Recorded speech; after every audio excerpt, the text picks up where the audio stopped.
Hello, race fans. Peter Mackay here, welcoming you to the Ricmotech SportsCar Series live from Canadian Tire Motorsport Park. Joining me in the commentary box this evening is the wonderful Austin Knight, and in production we have Alex Simpson and Dennis Branch bringing you all these wonderful new graphics and images as well. I'm looking forward to showing you what we have got for you. Austin, welcome to the show. How are you feeling heading into this one? We're back in Canada. Feeling absolutely fantastic, and we got driver's cameras, and now we got a commentator's camera just on my face yeah, it's a great race coming up here today, and Mosport always provides some excitement. GT4 and TCR action. It's going to be a wild one. Indeed, and I'm just looking at the, as you can see, we've got a number of our drivers to watch them on board. We had some fun with Jeff Jacobs last week when we weren't really sure if he was speaking, if he could hear us or not, but he was waving at us at one point. But Kevin Ford, his rig, that looks like the controls for the Starship Enterprise there, Austin. I thought that was looking into the NASA headquarters actually at one point. As we're looking at Arthur Chan, he's actually watching the broadcast right now. Hi, Arthur. You can actually see, yeah. Hopefully, Arthur will give us a wave there as well. We're here tonight for the Ricmotech Sports Car Series. This is, as is the case with every Ricmotech series, it is a multi-class race. But this time we have GT4 machines from two German factories, Porsche and BMW. And then we have the TCR, the touring cars from Audi. So the full spread, we've got Stuttgart, we've got Munich, and we have Ingolstadt as well. So very much a German theme, very much an international theme tonight, Austin. And we've got a 75-minute race. There's Arthur giving us a wave. That's nice. We've got a 75-minute race. Now, looking at the man in the top right of our screen, Kevin Ford, Austin, he's going to be happy because he's been waiting for this round. His BMW is one of the very few BMWs in the field. It's a bit of a dragster, so I think he's looking forward to this one with a big drag up the Mario Andretti Straight. Absolutely, that BMW is very rapid. It's got that long straight to work with, a lot of medium speed. 10 to higher speed corners going to be helping a lot with that BMW grip and stability. Those Porsches are going to be a bit squirrely out there today, so I expect Kevin to be running up there in the top 5.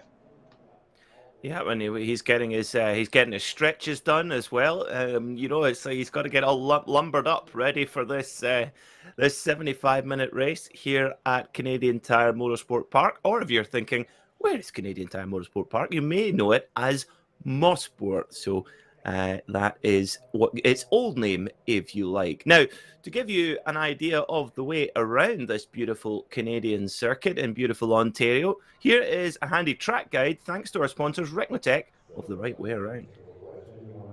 Welcome, everyone, to Canadian Tire Motorsports Park, located here in Bowmanville, Ontario, Canada. Great to have you with us as we provide you your track guide today around this 2.5-mile road course. Canadian Tire was originally named Mosport and was built in the late 1950s, with its first major event being held in August of 1961, with Sterling Moss getting the win in his Lotus 19, hence the name of turns 5A and B, Moss Corner. Well, let's begin our track guide around this beautiful road course. As we head up the front straightaway here, you'll notice our flag stand to the left as we cross the finish line and head down into this very fast right-hand corner here of turn 1. Getting this exit right can be a little tricky. You're going to track right out to the edge of the course here, get up into 5th gear, and get ready for this downhill treacherous corner of turn 2. So easy to find yourself out there in the grass fighting that tire barrier out there. Here we go, down into turn 3 here. This is another fast, sweeping right-hand corner. Let the car drift out, get right back to throttle, and come right out to the outer edge to get as much momentum as you can down this little short straight into 5th gear once again, and down into the left-hander and up into Moss Corner, turns 5A and B. Bit of a treacherous corner there. You can see it's very difficult to get that aim just right to get a good run out of Moss and up onto Mario Andretti straightaway. Heading up the backstretch here, big overtaking opportunities here. Probably the most overtaking that goes on here at Canadian Tire Motorsports Park is right here at the end of this straightaway.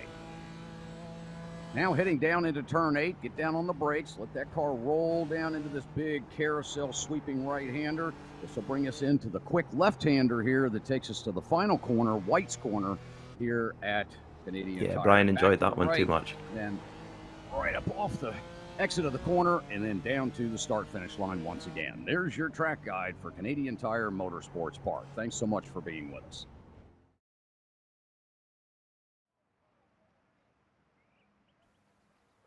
So there you go then. That is the right way around the beautiful Canadian Tire Motorsports Park. Thanks to Kevin Ford and his beautiful BMW M4 GT4. We are just waiting on the drivers going for qualifying, and here we go. We are off for the 15 minutes of qualifying, or 15 minutes or 4 laps, whichever comes first. And we're looking at our championship leader in GT4, Elvis Rankin, the number 1. For Orion Racing, and this young man has had a very successful season in all of the Ricmotech series, here in the Sports Car series, in the Classic Sprint series, in his Miata, and also in the GT Challenge at the wheel of his Ferrari GT3. So Austin, Elvis put his Mosport demons to bed last week. Of course, 2 weeks ago he crashed at the first corner, a very unusual mistake for Elvis. We're not used to seeing him making those mistakes, but he set it right last week with a dominant win in his Miata. He did take the, quote, monkey off of his back to get back into the winner's circle like he usually is. Mosport, very difficult track, and, well, his struggles in the 2 other classes here in Ricmotech, well, he's brought it back in. He's trying to make it a 2 out of 3 here at Mosport. Yeah, that's certainly that'll be a good ratio, wouldn't it? So Elvis is at the wheel of his Porsche Cayman, a mid-engined car. This one beautifully balanced. But let's have a look at the BMW. Kevin Ford here on screen. This is a bit a different beast altogether. It's a front engine, straight 6-cylinder engine with 2 big turbochargers on it. So it's a bit of a rocket ship, this BMW. A little bit more cumbersome in the corners, but a bit more pace on the straights. The Porsche, on the other hand, is mid-engined, naturally aspirated, no turbos at all, and a flat 6 engine, very typically Porsche as well. The Porsche's got a little bit less power than the BMW, but a little bit better balance. So look to see the Porsche being a little bit better in the corners, and the BMW being a bit quicker down the straight. So should leave us with some good racing. In TCR, all the drivers are in exactly the same car, the Audi RS3 TCR LMS. Here it is. There you go. So it might look like a family hatchback, but this is a serious little race car. You'll see these racing all over the world in the World Touring Car Championship and in many endurance series as well. And Austin, tell our viewers a little bit how this car handles, because it's quite a unique machine to drive. Yeah, the front tires grip up. It's all front-wheel drive, and well, it kind of handles like if you lay down on a little shopping trolley and you try to just drag your way around just by pulling yourself. It's a very weird way, but I can tell you, you can save yourself, especially if you go sliding. Front-wheel drive cars are very unique in the way that they handle, because all the power and grip is at the front end of the car. So expect at the end of the race, in their pit stops, these guys will be replacing those front tires, because they're breaking all the front tires. They're accelerating off the front tires. They're turning with the front tires. This isn't a forklift, so all cars are turning. Indeed, yes. Those tires have got a lot to do when they're going around the circuit here. And as we see, we're looking at Aero Nom currently sitting second in the championship, 9 points behind Elvis Rankin, with Mike Dam just 10 points behind on 171 points. So those top 3 in the GT4 Championship covered by just 10 points. So it could go to any of Elvis Rankin, Aeronom, or Mike Dam. In TCR, it's even closer. We have Eric Violet leading the championship on 169 points. Look at that. We have Brandon Whitworth on 163 and Matthew Warner on 162. So that could go anywhere. And of course, here at Mosport, there's quite a lot of opportunity going up the Mario Andretti straightaway for drafting. So I think the TCR battle is going to be pretty fierce indeed. As we see, Mike Dam goes to pole position in provisionally a 1 minute 23.345 for the Canadian. Just over 2.5 tenths of a second ahead. So this is a confirmation of your GT4 points. You see Elvis Rankin leading by a slender margin of 9 points and 10 points from Mike Dam in third. Paul Gibson all the way down in fourth spot, tied with Cameron Martineau. So a little bit of time, very much a 3-horse race here in the GT4 class. So who is going to take pole position at the moment? Currently, Mike Dam is looking to be the best runner in the pole running. Mike Dam just 2 tenths ahead of Hartley, and they're a good amount away. Well, as soon as I said that, Elvis Rankin jumps up into second place, separated by 0.08 of a second, just narrowly behind of Mike Dam. So we got a fight up front in our GT4s. We do indeed, yeah. This is, and of course, don't forget that Mike Dam and Elvis Rankin are teammates as we look at Russ Ruddick in this, well, Kermit the Frog coloured car here. Well, either Kermit the Frog or Tequila Patron. It reminds me of Tequila. It's go Patron. on. I gotta go with Patron. Yeah, I think it's going to be Patron. I have to say, I am partial to a Cafe Patron. Actually, it's rather nice. If you have one of those in hot chocolate, that's the way to start the day. I don't drink. You'll have to take my word for it, Austin. All right, I will. Maybe somebody else in the chat will take you up on there. As we look at our drivers currently putting in the laps in qualifying, and you can see the different amount of difference in setups that some of these guys have. Now, it looks like all of them have 3 screens set up. Some of them are using a wheel with a lot of buttons. Some of them have a wheel that's just a wheel. And so, oh, we got a spin with Elvis on the front straight. He's going to finish this lap backwards.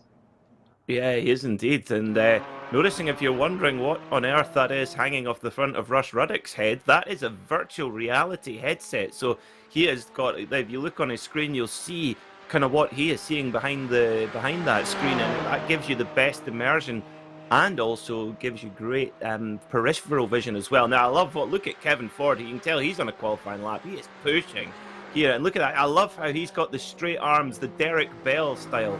That is so Derek Bell there from Kevin Ford.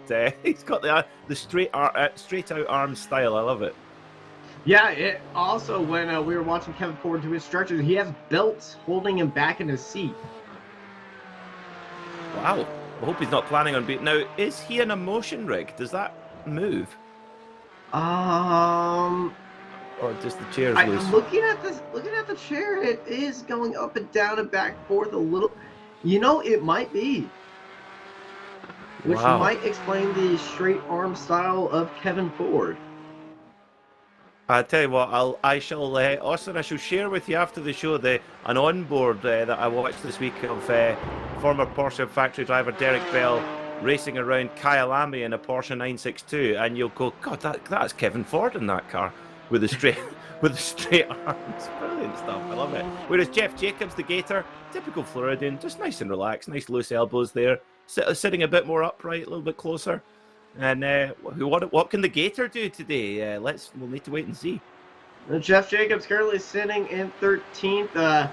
He's in that midfieldish end of the gridish pack. They're very tightly packed back there, but we know Jeff Jacobs, he is keen on avoiding incidents and moving up through the field. Yep, he certainly is. So we're looking at the 38 car on screen right now. Beautiful. Oh, straight into pit lane. So it looks like a short lap here at Canadian Tire Motorsport Parks. It looks like Mike Dam has put it on the pole by just over 600ths of a second, with Cameron Martineau in third, 700th of a second back, and Elvis Rankin. Now I tell you what, Austin, take a picture of that. Not often we see Elvis Rankin on the back of the second row.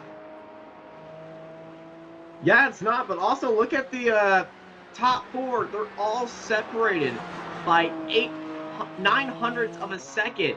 Aeronaut, Karen Martin, and Elvis Rankin are so close to Mike Dam, but Mike Dam's just inching it out just a little bit.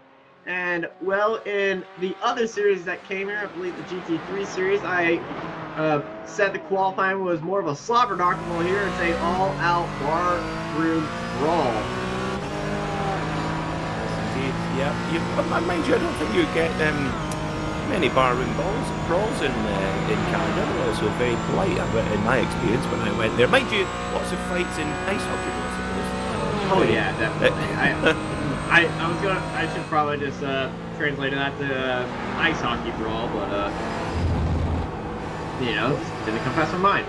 Well, they put us in the. We'll put you back in your penalty box, Austin.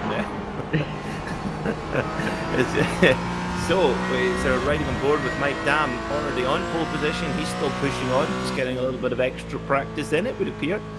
So it looks like, and also, as we thought, Kevin Ford, he's, although on road position a little bit further down the pack, he's only just under, but yeah, about exactly 4/10ths off the pace. Now that's a little bit closer than we've seen Kevin in one of the very few BMWs in the field.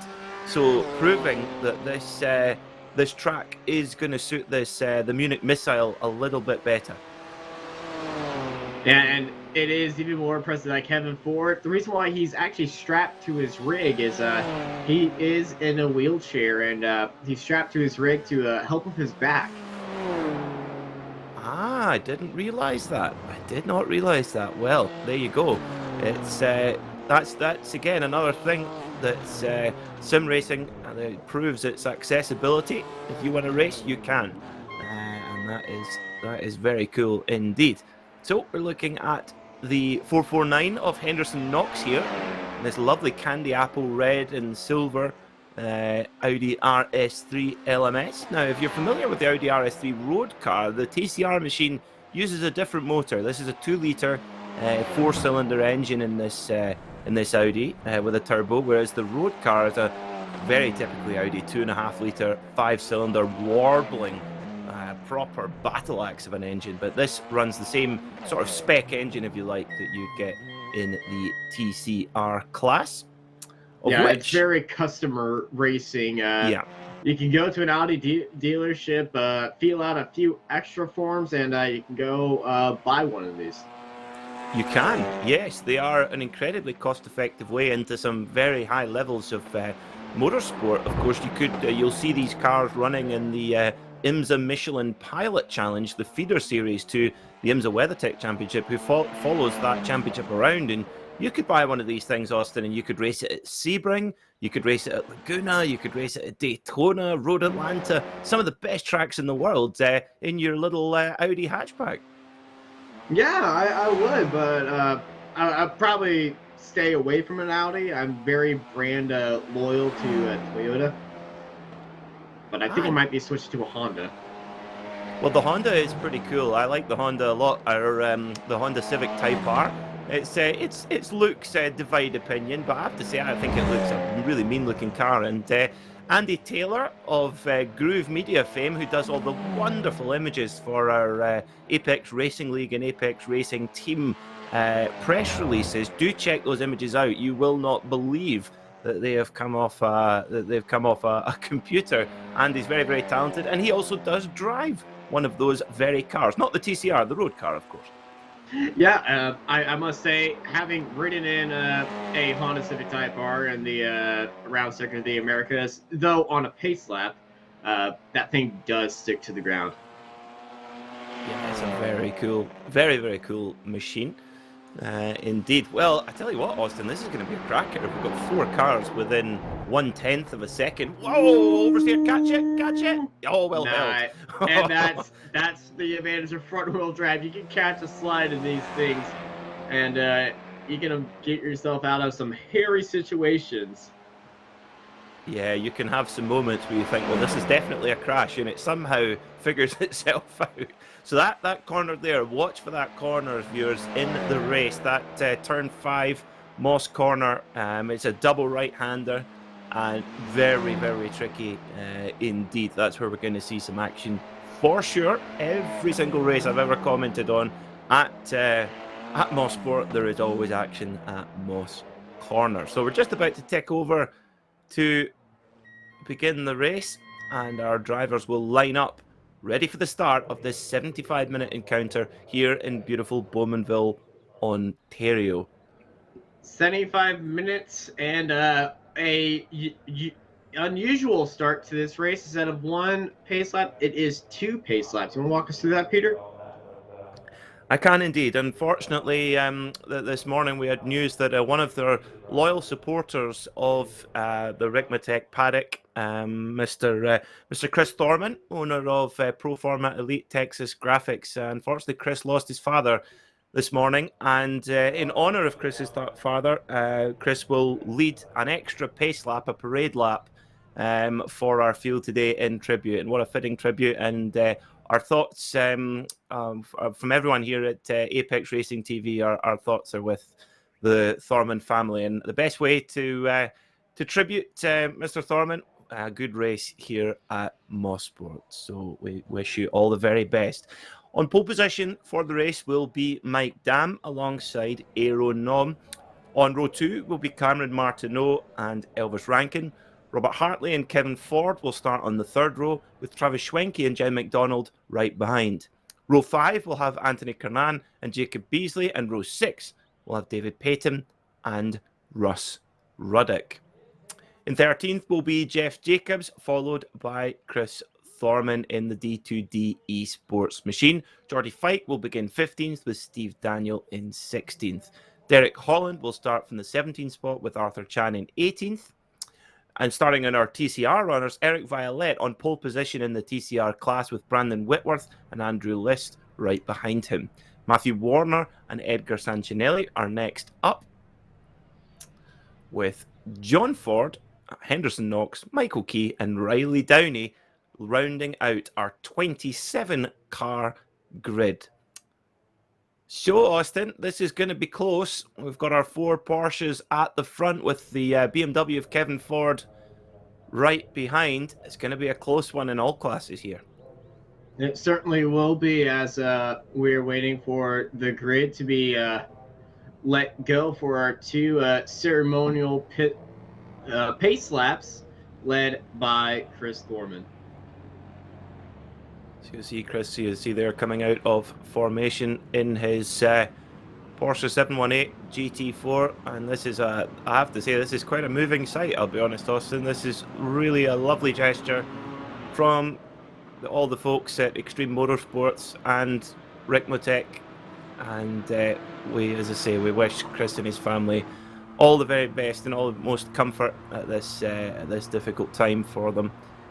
But this shows you, I think, Austin, just the community around sim racing. You know, you talk about club level motorsport. Sim racing is effectively a new emerging category of club motorsport, and the whole idea with club motorsport is there's a club theme, and a lot of the drivers here, they race hard every single week here in the Ricmotech paddock, and this is a really nice gesture from the whole field.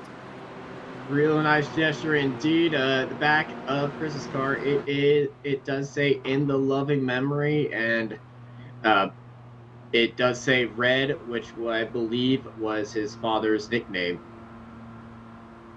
I see. Well, that's what a cool thing to carry on the back of the car. So you see quite a few of the drivers there coming through on the voice chat.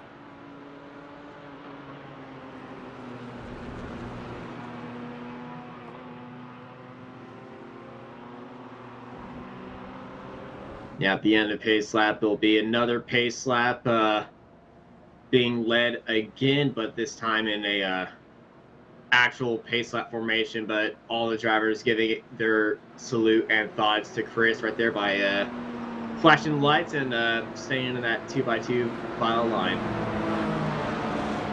Yeah, it's really a beautiful sight, isn't it? And well done to all the folks in Extreme Motorsports, Ricmotech, and of course Proforma Elite Texas Graphics is the company owned by Chris and has been a long-standing supporter of the series, and I'm sure this will mean an awful lot. So once we've completed this lap here, the drivers will fit back into their formation, and then we're about to go racing for 75 minutes. We have one pit stop where for both classes, and we will go through the permutations of those pit stops throughout the day, throughout the race.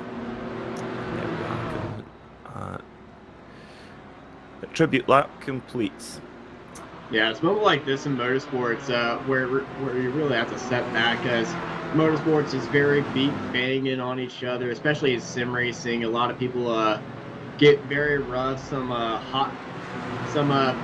red mist comes in. A lot of aggression comes out. But when moments like this makes you step back and realize this is all a giant family of equal-minded people, and everyone still has the respect for each and everybody else here. Exactly, and the thing that I love as well, Austin, is the capability that sim racing brings, where even obviously at the moment in the difficult times that we live in with COVID-19, etc., but even without that, it brings people together from all over the world. Here I am in Scotland. You're in Texas. Alex is down in England, and we've got the drivers all over the United States and in Canada as well, and all can come together. And like you say, you hit the nail on the head, all with a common interest and a common passion for racing, and that is what we're going to see today. We also have, of course, Aeronom in Estonia as well, which is really cool as well. It will be pretty late at night in Estonia right now. Of course, Estonia home to the reigning World Rally champion, Ott Tänak, and Aero. He's a bit of the Ott Tänak of iRacing. He's a very fast driver. So let's see what he can do today. I'm sure he would love to try. A lot of eyes are on Aeronom, but as the GT4 class is making their way onto the Mario Andretti Straight as well as the TCR class, a few corners left, and we're about to go racing here at Mosport. And I feel those butterflies already in my tummy. Let's get this going. Yeah, absolutely. Let's get ready to go. We'll see our pole sitter Mike Dam will pace the field in GT4. He's got Aeronom beside him, Cameron Martineau in the Aquila Racing Machine, and Elvis Rankin, Mike Dam's teammate there as well, the two Orion cars, with the TCR class a safe distance behind, ready to make their start to the race. So we're in the start zone. Mike Dam, is he going to go for it? There he goes. Mike Dam punches the throttle, and he is go here in Canada. Oh, no, Kevin Kevin the wall. Oh no! Oh, Kevin! He's got to try and get around before the TCRs come round. Now, is he going to wait there on the grass? I wonder. Oh, Kevin. TCRs coming. They got 2 corners to go, so Kevin is going to get back on track, but he's getting spun around. He got ahead and just got pile drive by, I think it was Jeff Jacobs that kind of T-boned him. Oh, he got bit by the gator. Oh no. Oh, that is a shame, because we were calling Kevin for a good result, but still plenty of time to go as the TCR class is off and running. Eric Violet leading away confidently from pole position in those D2D Esports cars. Their grey livery with the purple, it was kind of like an aqua colour in second, and also the yellow there as well. Very nice indeed. I believe Bobby Child's original liveries, I understand. I believe you are absolutely correct. Okay, so look at the GT4s there on the Mario Andretti Straight. Got 2 cars going side by side down onto the inside. The big set, and there's contact right there. And around goes 16, and he makes contact with the GT4, and boom, both of them going into the wall, and he's hit the wall so hard that the windscreen popped off. Oh dear, and he's well, he's turned his cabin into touring specification by removing the rear wing. In fact, and the rear window. And the rear window. I tell you what, I've never seen the rear window come off before. I've never seen that either. That's the first time I've seen that. So if we can get more camera time on that, that'd be very big appreciation to the iRacing Gaming model. Yeah, that's of course some of the car. I believe the Audi does have the latest version of the damaged model as well. The only reason I know that is because every single incident I've had in the Audi has usually been a pretty big one. I'm going, oh god, I've made a mess of that. Another advantage of sim racing, you don't have to pick the bill up for the crash damage. So we've got a little bit of a shuffle at the front in GT4. Mike Dam leading away with Aeronom in second. Elvis Rankin, he has moved up from 4th to 3rd place, with Cameron Martineau dropping back to 4th, but still within draft range. Although these cars, these GT4 machines, they don't really give off much of a draft benefit, Austin. Yeah, the Porsche very slippy already, and the draft is very little compared to a few other cars here on iRacing, especially compared to the MX-5, but they're going out of speed where they don't really create that much draft, and these cars are very sculpted around air. The BMW does have a bit more drag on it than the Porsche. Yeah, definitely a more cumbersome shape. But I have to say the Cayman, or the 718 as it's now known, I have to say it's a beautiful shape. Very simple, but very nice car. Very good road car as well. I actually know someone who has one of the street versions of this car, and it's a pretty cool machine, especially here in Scotland. So we see, oh god, a lot of battling down the back here. We see Jordy Fike there trying to make a move on Steve Daniel. And a little bit further back, you'll see, where is Kevin Ford? He's about 8 seconds off the back of the pack, and that was Travis Schwenke for Orion Racing, who had that incident at White's Corner a couple of moments ago. He was looking very, very aggressive going into there, and the one being caught out was David Payton, who went into the pits. Well, so a few casualties already in the GT4 class, but it's a D2D Esports triumvirate at the front here. Andrew List with his teammates Whitworth and Violet up ahead. So these guys breaking away to a little bit of their own race here so far. It'll be interesting to see how they run. And that was Schwenke that turned for Kevin Ford around. Oh no, that was. I thought it was a white car. I thought I saw the Jeff Jacobs emblem on the front, but no, it was Travis Schwenke, the one who was unfortunately was first collected by that, and Schwenke has just had a double down, very bad time today. Yeah, it's not been a good start for Travis Schwenke at all, the classic VW racer in the real world. It has been a good start for Mike Dam, showing just how. One thing that amazes me always, Austin, is just how steady Mike Dam is. I can imagine if you're racing against him, you must just be like, can you just have a bad day just once? Oh, now, I think maybe Kevin lost that on his own, perhaps. He did. It was just a little bit too much mustard. On the start, just gets a little bit, you just get a little bit too excited around that corner. It's a very bumpy outside of that corner off the racing line, so you gotta look forward to those bumps sometimes. I know a few series, especially when they go around Sebring, if you go off the line, you get onto one of those bumps, you spin up the tires, you will go around, and the outside of that corner, you will go wide, as we saw Cameron Martineau do. Yeah, indeed. And now, I guess, of course, the BMW has quite an aggressive power delivery because it's turbocharged. It has a lot of power and a lot of torque, but it all kind of comes in. It comes in a lot more suddenly than the more linear power delivery of the normally aspirated Porsche.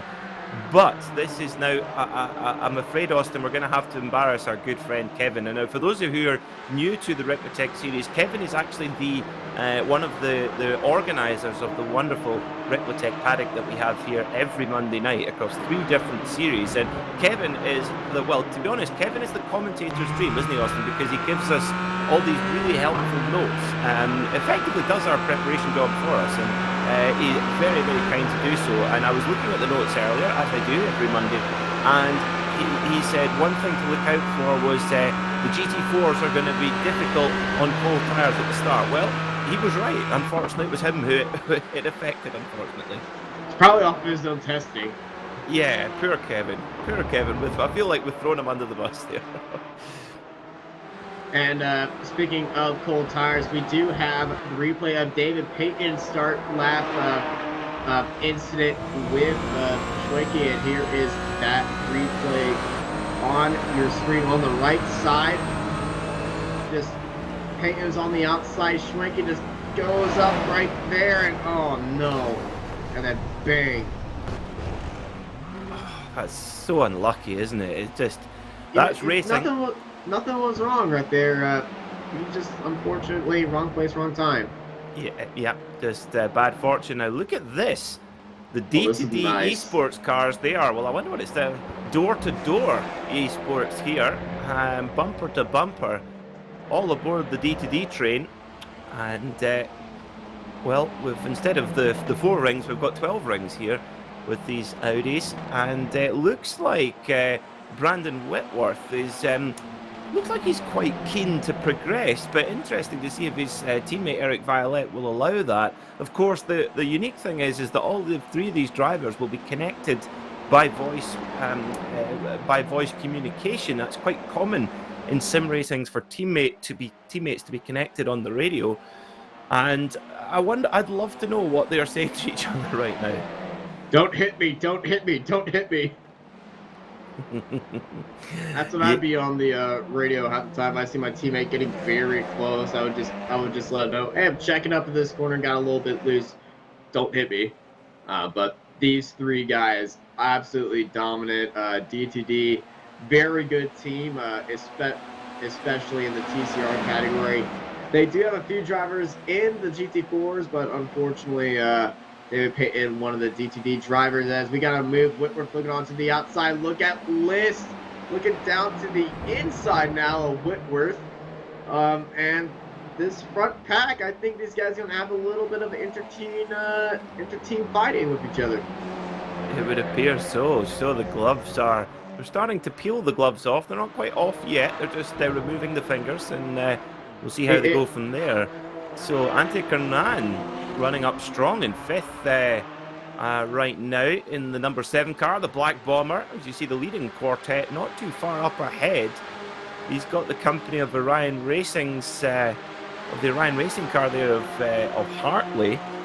So, and he's going round the outside here. We know this can fit around turn 8 into the S's. Swoops across the nose. Good move. That's beautiful. What a move by Kernan. Swinging around the outside. Hartley. I'm getting names confused here. Right on board with Anthony Kernan right now as he's trying to chase out Hartley there. Yeah, you get a look inside. This as is the case with a lot of GT4 vehicles, you can buy a GT4 car from so many different manufacturers now. They're a very popular model for auto racing manufacturers, and but they're very much street-based in their approach. You look at the onboard here, if you're familiar with the cabin of a regular Cayman GT4 for the street, it's very similar, and there's a good reason for that. As you can see, it's got a racing dashboard on it, racing steering wheel, but in general, the framework of the car is very much the same. And whoa, that was a big moment, big oversteer moment. Slow down, thank you, anti-lock braking system. Yes, excellent. That was close. That was very close. Anthony Kernan really trying there. And he's gonna have to tip his hat to the Porsche engineers who came up with that one on how to catch a massive moment like that, because without that would have been very hard to control. Indeed, yeah, that's a very good point, Austin. Of course, not only do the GT4 cars have anti-lock braking systems, They also have stability control and traction control as well, which can, as we saw there. I mean, I think we must give Anthony Canan a bit of credit there as well, because he was on top of it. But yes, it was a big one. He's the one controlling the wheels. Just those systems control the throttle application and the brake application sometimes in dire situations, but it's all about the driver controlling the wheels. We don't have lane avoidance or wreck avoidance in the GT4, unlike in street cars, which would make for a very lackluster race, I must say. Yes, well, we saw. I don't know if you saw the clip this week, Austin, of the first ever. the robot race. Yeah, and yeah, that worked out. Into the wall. Yeah, that's as exciting as it will get. It just shows you, though, doesn't it, Austin? Because the human element is so important in any sport, but I think particularly in motor racing, because on both 2 and 4 wheels, because the human challenge to go racing in any form it's one that only a small percentage of the population can do, and for either from a financial or from just a capability perspective. And I think that's the fact that you know that there's a human being behind the car and you don't know what they're going to do. That's the whole point. That's why it's entertaining. Yeah, with computers, like, they can add different values of aggression and all that stuff. Hey, in this situation, you would go for the move. If not, it would be like watching a bunch of robots race, but it would be more like watching a formulaic demonstration at a very high speed. The thing is, though, when I heard of Robo Race starting up, I am and I still will be a big supporter of that series, because I'm a massive nerd and I like technology like that. I see your point there. The certainly, I mean, the technology is incredibly impressive, but for me, I'm gonna be an old duffer, Austin, and say I prefer bring back the old days, big naturally aspirated V12s. We're talking about different things. Yeah. You can put a V12 in a Robo Race car. Actually, no, they're electric. Still, you get the idea. That technology will lead to driverless cars and transportation systems like that. But even with that going on, racing is still going to be a human sport. Indeed, yeah, absolutely, yeah. And then you obviously have the personalities as well. I mean, I love the era of racing when most of the drivers had massive sideburns. That's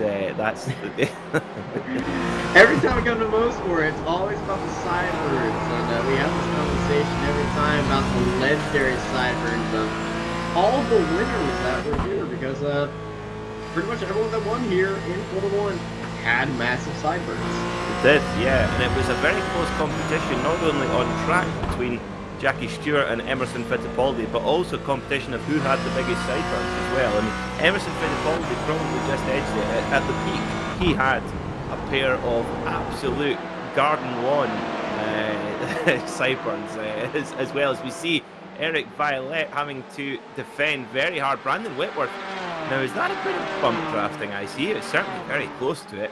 No, I'm getting flashbacks to Watkins Glen. Oh, I know, me too. That still remains the craziest race I've ever seen. Continue on with this. I want to see an entire hours left of bump drafting in the TCRs.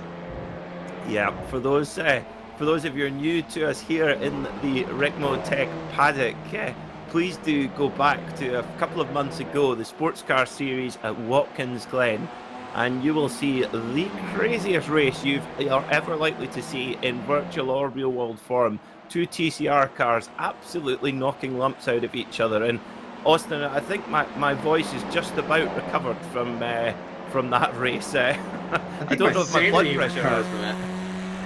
Yeah, your blood pressure, my sanity, my voice, your voice, the viewer's ears. Yeah, like everything's kind of reached that recovery right now. You know, I'm probably going to be losing my voice in the next few days.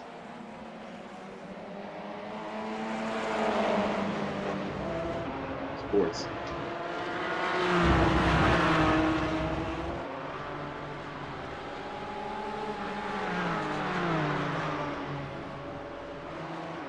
As we're looking at the battle for 11th right now, Jordy Fike stuck in the middle of Chan and Holland, as Peter's internet is unfortunately not recovered from this yet.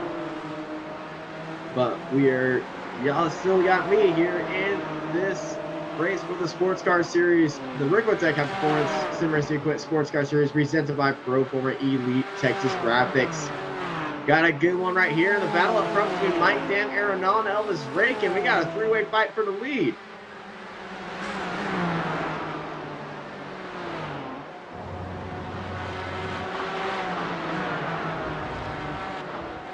Stuck in the middle of Elvis Rankin and Mike Dan. Those two are ride cars all around him as Elvis Rankin goes a bit wide, kicks off a little bit of dirt,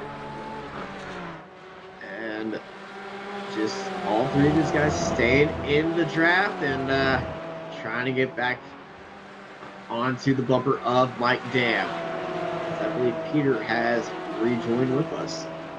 I have, yes. Can you hear me all right? Absolutely loud and clear. Yeah. Unfortunately, I have lost feet, so I'll have to hand over to your good self, Austin. Please do bear with me, viewers. I do apologise, but you're in very capable hands with the ever-talented Austin Knight. Oh, thank you, Peter. Hopefully, we come back to you very soon as these three GT4s form for me to get back onto the straight. A little bit of a draft down the right here. That aerodynamic advantage of his to try to chase down on Mike Dan as well as Elvis Reagan. Just sitting back watching these two fight for the lead. A little bit of an early move for Aeronom as they enter that right-hander. Enter that corner. It has about 3 different lines to enter there, especially in fighting situations. Go out wide, set yourself up to the inside. You can dive in early for that inside line of the next corner. You can dive in late for the outside of the next corner, but for the inside setup of the very last corner. And bingo, I'm back. I have beautiful pictures here. I've got Kevin Ford, Jeff Jacobs, Arthur Chan, and Russ Roddick on my screen. So I'm back, Austin. I do apologise to leave you hanging there. Oh, it's all fine. It's all fine. Won't be the first time I've been left hanging at some point. Figuratively, literally, and mentally. Indeed, my dear old oh goodness me! Here we go. Wow, there comes the bump draft in. Brandon Whitworth getting a good old push on with his teammate. This is like what NASCAR. Well, we know the NASCAR truck come here to Mosport, but there's some bump drafting for you. And Violet must be like, dude, we're teammates. Dude, we're teammates, and probably, dude, we're starting this again. And Bobby would be like, oh, here we go. Bobby Childs is part of DTD, and he's the guy who paints all these cars, and I believe he's going to be a bit of a busy man if they continue this bump drafting. Yep, he's going to have to be painting them again, that's for sure. Or maybe that. On iRacing, you don't repaint each car after a race. It's just a little joke we like to play on Bobby. Yeah, but I think it would be a lot more safety rating intuitive if you do have to repaint your car after each race. Yeah, you would know who the dirty drivers are. Then you would have scratches and scrapes all over the car. Fantastic stuff. Well, this is quite intriguing, actually. It's now here's a question for you, Austin. Do you think that this? Now, I'm scared to say it. Do you think this is some synchronized bump drafting from Brandon Whitworth? Yeah, it is. And yes, it is. So is. it's choreographed. It's choreographed right now. Now, when we get to about, I say, minute 50, minute 60, it might go from organized and coordinated to absolute chaos, and yeah. I feel like it's going to slowly descend into madness, which is how most things usually go. Well, most touring car races, that is the case, but in GT4, we have a challenge for the lead. Mike Dam still holding the lead, but Aeronom, this is the closest we've seen him. He's all over the gearbox now of Mike Dam, the Canadian for Orion Racing. So Aeronom, he is in an Orion Racing sandwich right now. with Elvis Rankin right behind in the #1 car. And you know, Elvis is, we've said it so many times, Austin, Elvis has, for a young man of 13 years old, he has the most mature head on his shoulder. I'm sure Elvis is sitting there going, this is perfect. I'm sitting here saving my tires, saving my fuel, and when we come into the pit stop, I'm going to be able to profit and hop these guys. And I just think, oh, I say that. Through he goes. As we're coming up to the first of the TCR traffic, and straight away Elvis just showing his nose but dipping back slightly, and that's giving Mike Dam a bit of breathing space. Yeah, Mike Dam is getting it up there. He's got a lap car ahead of him, and he's not really racing with his mirrors right now, and Elvis Rankin's helping out his teammate get free of Aero Nom, and as he's being a little bit of a nuisance for Aero right there, as Elvis and Aero have to decide on where this TCR is going to go. He's going to pick that outside lane, so they're both going to stay on the inside. And, ooh, that's very decisive. A good pick and roll move by Aero Nom, using all the track available to him from that TCR. Now, he was able to use all the track, but that did use up a lot of mechanical grip to make that move happen, as Elvis goes off trying to catch up to Aero. Oh, he's pushing. He is really pushing there. He doesn't want to lose the back of Aero Nom. And it's interesting, that trap, we talk about it every week here in the Ricmotech paddock with multi-class racing, where you have cars with different speeds and they make their lap time in different ways. The GT4 cars, very, very fast in a straight line compared to the TCR, whereas the TCR are pretty quick in the corners and good on the brakes too. So that makes the overtaking quite tricky sometimes. And as we come through the TCR field, this will basically stretch and close up the GT4 front runners here. And it's all about who's got the good timing, who's got a little bit of luck, and also who's got, you mentioned, that decisiveness. So we see Brandon Whit. Go on. We got an incident with Holland. He just fell down 3 spots and he was off the track for a little bit. Something's happened back there. We got a replay of what happened to Derek Holland of Indy Autosport. He's at the back of this 3-car train, and I think, just got onto the curb, and a big slide for him and hard into the wall.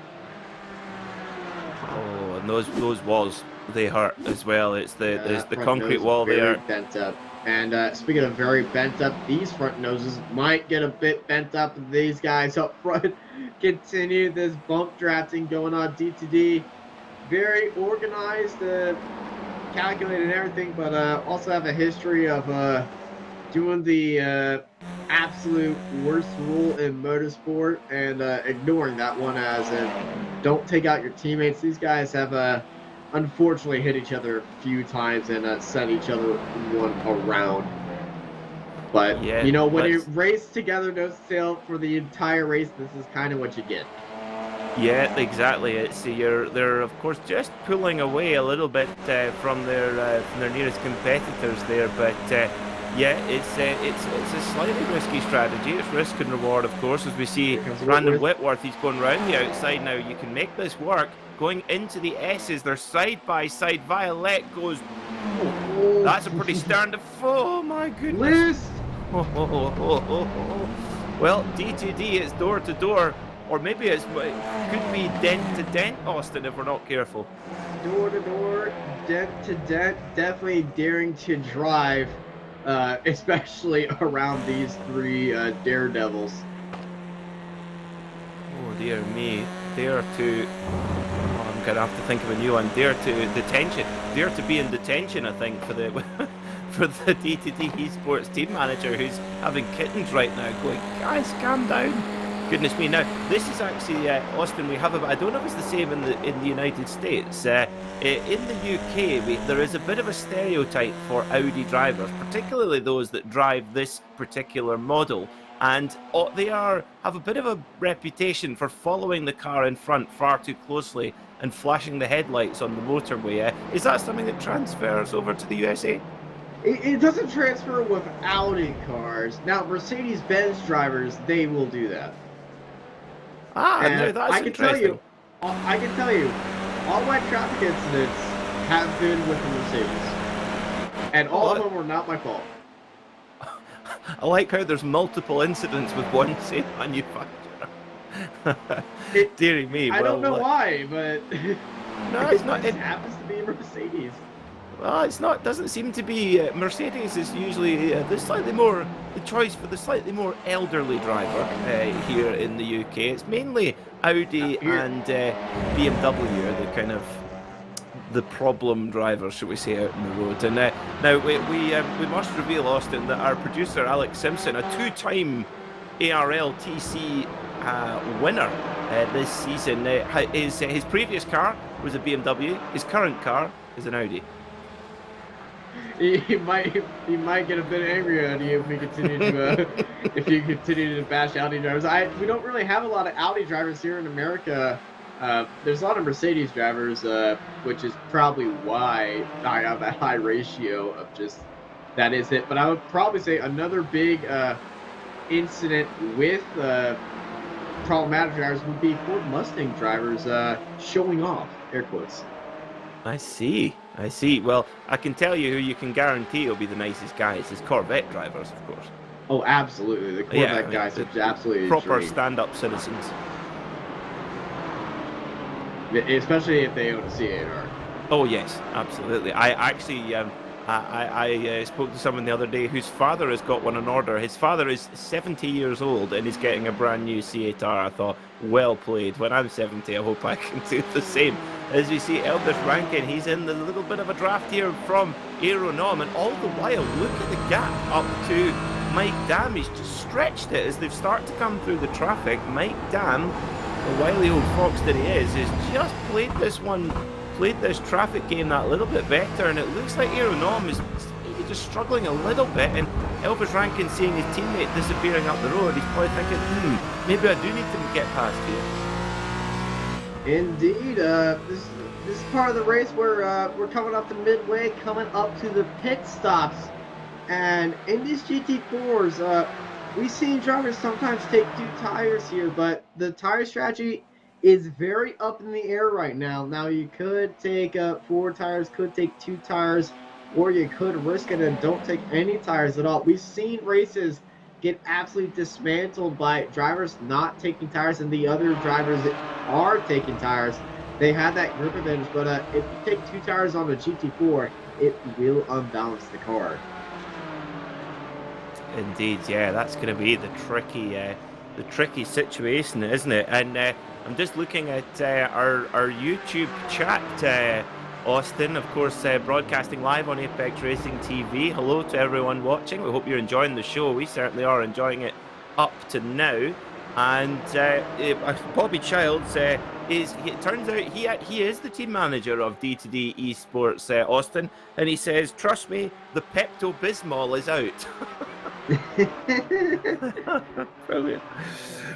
So this is so if you're watching on YouTube, send us a message. We are watching. I've just seen Jeff Jacobs give a wave. I think that might be him waving to us. Maybe he's watching it on his other screen. I don't know, but we shall see. Now, pit stops. We are expecting the GT4 pit stops to begin any time from lap 20. So we are into that window now. The TCR pit stops begin from any time from lap 21. So we are any time now. We could see any of the GT4 or TCR runners coming in to take their mandatory pit stop.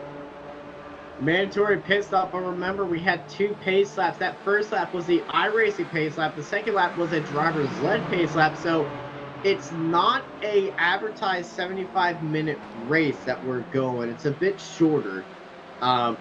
So they're expected to go 53 laps, but I'm expecting these guys to go maybe about very quick laps, 52, 51 laps. 52 was going to be a stretch for it, but it's definitely not going to be 53. We go back to our TCR mayhem fight. Bobby Childs' anxiety-inducing moment up at front with Violet, Whitworth, and List. Maybe we should say to Bobby he should just be driving, because then he can't see all this carry-on going on at the front. Tell you what, it's the D2D train is chugging away here indeed. Now, we couldn't have this amazing racing every Monday night here in the Ricmotech paddock with Extreme Motorsports and Pro Forma Elite Texas Graphics. And we're going to take a very, very short break to have a little message from our sponsors Ricmotech and all the cool sim racing equipment that they produce. Do not go anywhere. We'll be right back with the battle.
Welcome back to Mosport, and we come back at a perfect moment here. Elvis Rankin using the traffic as a bit of a pick. Oh, snips the nose of Aero Nom, and we're straight back to action here at Canadian Tire Motorsport Park. Elvis Rankin takes second spot. His teammate Mike Dam is 2 seconds up the road. Now, can the Wonder Kid Elvis Rankin make his way up through the pack? Can Aero Nom retaliate? We shall see. He's certainly still close to Elvis Rankin. We shall need to follow that battle very, very closely indeed. Who is going to blink first with the pit stops? Now, look at this. This is interesting. The number 93, Mike Dam, our leader in GT4, is just about to come up to the back of the D2D Esports train, the leading TCRs. Now, they're very much engrossed in their own battle right now. If he's smart, he would dive into the pits. If he's smart, he would definitely dive down into the pits. These two guys are fighting, and you don't want to be caught up. And speaking of diving into the pit, it's Violet diving into the pit lane. Ooh. Now this is interesting. So they're now he saw the GT4s coming up. He's gonna do the reverse of what Mike Dam should have done, and avoid the chaos of the GT4s coming in and slowing him up, as well as his team trying to navigate around the slot car. When he comes back out, he's not going to have to deal with a lot of GT4 traffic, unlike his teammates are. His teammates got to deal with each other, and his teammates got to deal with the charging GT4 pack and each other, and decide on when to go into the pit lane. So the strategy is up in the air right now, as Mike Dam is making some moves on Whitworth and Liss, as we're looking at our battle for second place between Elvis Rankin and Aero Nom. Aero dancing on that bumper of Elvis, as there goes Mike Dam on the TCRs. Those TCRs were able to stay ahead of the GT4, but once they go onto the straight, it's all goodbye. Yeah, so here comes Aero Nom. Look at this. He's just, oh, now here we go. We could see a pit coming here. This is now, will Elvis Rankin now take the opportunity to dive into pit lane, because this is getting Nom's off. Nom is off. He got onto the loose stuff, got onto the tire marbles, and he is off. That changes everything. Oh, and there goes Elvis Rankin. In he goes, Elvis, and Aero Nom follows him. And Aero follows him, but the thing is, Elvis slightly hesitated on the turn in. Well, that little mistake there from Aero Nom in the GT4 pack, the times are so close. So now, if you're Mike Dam, he's now dispatched with the TCR leaders and was able to do so on the straight. So now I would get, head down and run that tank dry, I think, Austin. Do what Lewis does best. Watch those tires and zoom it on. Indeed, Mike Dam doesn't really have a Mike Dam doesn't really have a charging quote. I know Lewis Hamilton has it's hammer time. I know I have it's night time. My friend who My friend who has races from Ohio, went to Ohio State, dots the I whenever he goes onto a charge. It's a marching band term. Maybe he's going to put up the dam for his competitors behind him. I don't know. I'll need to think of a better one. The dam dash. Let's see, the dam buster. Yeah, the dam buster. Dam buster. Damn, it's dam buster time. Brilliant. So, let's see where now. Are we going to get... So, oh, there goes Dam. He's dam busting it into the pit lane. Oh, yeah, that was not fitting. And he goes, he is behind the damn wall there. So, yeah, or maybe it's time to... So, we're going to have a little replay look just as Mike Dam takes his pit stop. Up he goes, tyres. So, 4 tyres for Mike Dam. So, here's a replay what happens here and on. He goes to the outside. It's a really good line there to make an overtaking move into the S's at turn 8. And does he touch the grass? No, just gets in a little bit hot onto the marbles. Off he goes, but keeps the car straight. Only maybe loses maybe a second and a half, something like that. Maybe not even that, and he's able to get about into a second and a half, lane. honestly. He's currently behind Elvis Rankin by, well, he is behind Elvis Rankin by a second and a half. Yep, so let's see then. If you're Mike Dam, well, he's come in, he's pitted, so... He's sitting in third, way ahead of Elvis Rankin, and according to Bobby Childs, it's his charge quote is, "Please don't drop my connection." A little bit of tongue-in-cheek right there.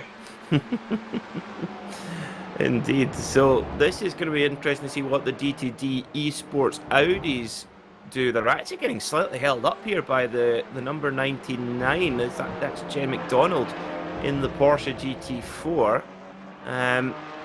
So they're sort of towing along behind Jen in that car. Surprised Jen's not in her BMW. I know, this is the crazy. This is we mentioned this before. Of course, Jen had a brilliant podium here in the GT Challenge in the BMW M8 last 2 weeks ago, and of course drives a BMW in the real world and still drives a Porsche in the GT4 class. That probably shows you the pace advantage that the Porsche appears to have over the BMW M4. But starting to pull away now on some of the straighter stuff. But for Brandon Whitworth and Eric List, Andrew List, sorry, this is an interesting call because they're now on quite a different strategy from Eric Violette. This could play, I think this could really work in Eric Violette's favour if he's had some cleared track over the last 5 minutes or so. Indeed, Eric Violette probably did the right thing when he saw the GT4s coming up right behind him, pitting in early. Now he's got the undercut engaged, and he doesn't have to deal with navigating around his teammates and the GT4s. Now, if he stayed up there with his teammates, he wouldn't lose them. The thing is, he's going to get an advantage coming out of the pits with them. The thing is, with his teammates, they're bump drafting, they're doing whatever they can to keep up their speed, but Eric Violette on his own, pretty dang quick. As Brandon Whitworth heads into the pit lane as well, and it leads Andrew List out there. So all 3 of the D2D drivers are on separate strategies. Is this a call by Bobby Childs to slow down his heart rate? Maybe he wants to split them up a bit, possibly. Well, this is interesting. Andrew List, he's getting to really on the limit of the TCR fuel limit. Of course, the TCRs with a full tank of fuel can go for an hour and a half, but in this, all the drivers are given a limited fuel cell to effectively force the pit stop. So Andrew List, if he doesn't come in on this lap, he's going to be running really, really low on fuel. Now, here you go. Well, almost as they were. Eric Violette is in second. Now they've swapped around. Now that is interesting. Oh, Whitworth's jumped him. So Whitworth jumped him. Yeah, Whitworth was in second. Wow. Oh. Well, that's why we're commentators are not strategists, Austin.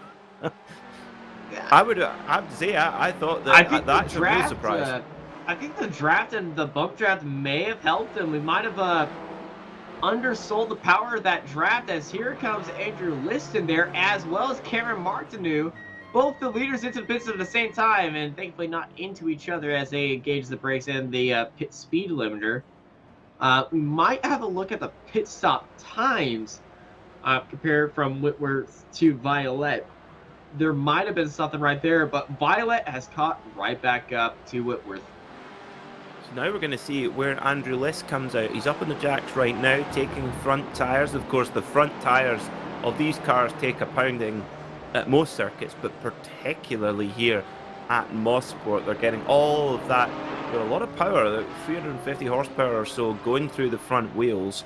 That's a lot of power, and there they go. So this is going to be really close then between Whitworth, Violet, and List. And List is going to lose out, it would appear. He gets back on the gas. Can he tag onto the back? He's got to get going. Go, go, go, Andrew. Oh, you got it. He's in the draft. Oh, good stuff. So now this is interesting. I mean, so more or less as they were, but Violet and Whitworth have swapped around. Sorry, Bobby. You're still going to have to deal with this. And here we go. Violet down onto the inside of Whitworth. Side by side they go. Using all the track. I wanted to give their team manager a little bit of a heartache. They're going to go side by side. Heading into Moss. Buckle your seatbelts. This is going to get wild. Violet down to the inside. And he's made that move stick. Eric, Violet, your new leader of the TCR class. Ho, ho, ho. Now, don't forget, of course, this is a battle not only for the race win, but we're getting towards the later stages of the championship. We've only got 2 rounds to go after this one at Phillip Island and at Sebring. And look at this. I think Whitworth's going to have another look here. He's right on the bumper. Is he going to have another look? No, backs out of it. So the championship points, Eric Violet is on 169, Brandon Whitworth on 163. So this could come down to fastest lap bonus points and incident points as well. This is going to be such a close battle between these guys. Andrew List as well. He's not completely out of it. He's on 150, so he's 19 points behind Eric Violet in the lead. So he's far from out of it, but he really needs a win here. And you get the impression, Austin, that he's really fighting hard to stay onto the back of these guys now. Now, drivers can earn up to 12 bonus points per season. And all 3 of these guys have led a lap, and they all just got 1 extra bonus point for that. Once you hit the 12-point cap, you cannot earn any more bonus points for starting on the pole, leading a lap, staying at 6 or less incidents, and those are your bonus points right there. And I love the 6x and under rule. Yep, indeed. As you see, Chris Thorman, great to see Chris Thorman leading the race there. Mike Dam goes by. Chris Thorman in the lead of the race in the number 60 car, running in honour of his father, who sadly passed this morning. So great to see the number 1 beside Chris Thorman there on screen. So he will get his bonus point as well. This has fallen off a little bit. Yeah, looks like it. It might seem that his pit stop was a bit quicker. He might not have taken tires, but it does seem like they did take tires. It's just that Liz is just outside of that draft range from Violet and Whitworth, and that bump draft that Whitworth was giving to Violet kind of negated Liz to getting into that draft. I would say about 1.4 seconds behind of one of the cars is a safe zone. When you think about it, that's pretty narrow, but to get into the draft of these massive Audis, you do have a lot of drag you have to fight as well. As we got the Patron car of Jacob Russ Ruddick on the outside. Penny's holding off the 2 Porsches of Beasley and Thorman. Yes, indeed. Yep, there's more D2D esports cars. They are everywhere, all over these, all over the track as well. So Jacob Beasley trying to move up to 6th place here in class and overall as well. But you'll see the BMW here should get the boogie down the straight here. Will depend how they've got these cars set up, though. Of course, they can play about. You get to see the power already. Yeah. And They were of bumper course, to bumper, and now they're separated. That Porsche trying to stick in that draft, but when it got out and cleared that draft, that BMW just started chunking it down. yeah, it did. I mean, I think with the BMW, the one thing they could possibly get away with here is the BMW could run a little bit more wing angle. They could run a little bit more downforce if they wanted to. They've got the grunt to sort of overcome that and sort of defend on the straight, but then have the advantage of the extra downforce in the corners.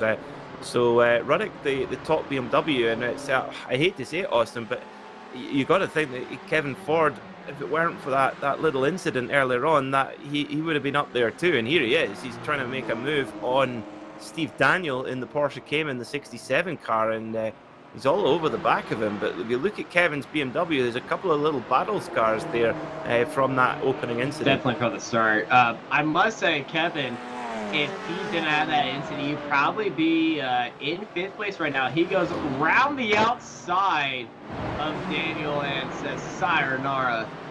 I'll be seeing you another time." So he heads into Moss corner right there, beautifully into 9th place, and now he's charging Russ Ruddock in that patrol car, Beasley and Gorman right ahead of him, and he wants to go for that top dog spot in that BMW. Yep, so great recovery drive so far from Kevin Ford in the 32 Ricmotech machine. There he is on board with the Derek Bell straight arms.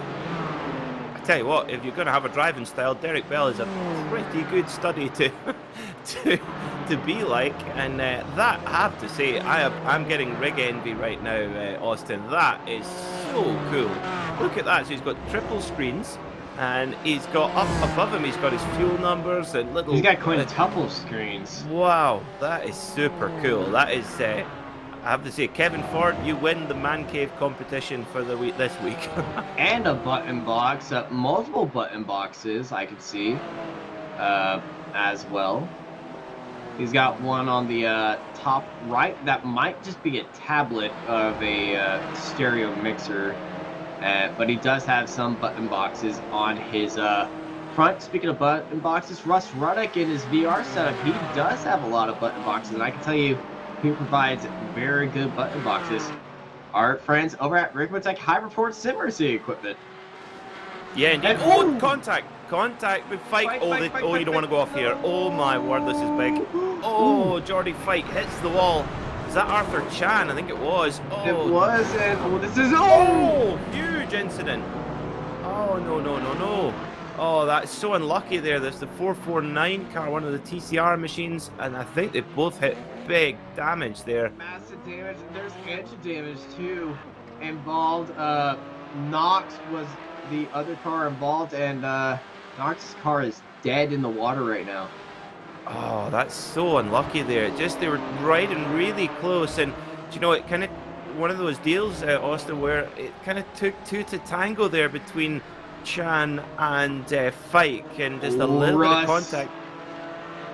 Jacob Beasley sneaking it down to the inside of turn 1. Russ Ruddock trying to hold it around to the outside, but that Porsche Nimble is showing its strength right there.